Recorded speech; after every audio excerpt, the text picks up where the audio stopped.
بسم اللہ الرحمن الرحیم، اللہم صلی علی محمد و آل محمد۔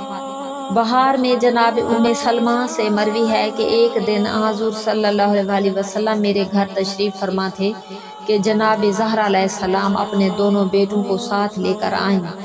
آپ کے ہاتھ میں کچھ کھانا بھی تھا۔ حضور صلی اللہ علیہ وسلم نے دونوں شہزادوں کو اٹھایا، امام حسن علیہ السلام کو دائیں زانوں پر اور امام حسین علیہ السلام کو بائیں زانوں پر بٹھا کر فرمایا، زہرا علی کہاں ہیں؟ بی بی نے عرض کیا مسجد میں ہوں گے۔ آپ نے فرمایا ام سلمہ علی کو بلا لا۔ میں نے حضرت علی علیہ السلام کو بلایا، جب وہ بھی آ گئے تو آپ نے دست دعا بلند کیا اور عرض کیا، اے اللہ یہ میرے اہل بیت ہیں، ان سے رجس دور رکھ اور انہیں پاکیزہ رکھ۔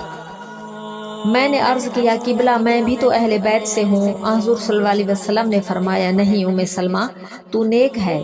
پھر جبرائیل جنت سے انگور اور انار لے کر آیا، پہلے حضور صلی اللہ علیہ وسلم نے تناول فرمائے، پھر جناب حسنین علیہ السلام نے، پھر حضرت علی علیہ السلام نے اور آخر میں جناب سیدہ سلام اللہ علیہا نے ہاتھ بڑھایا۔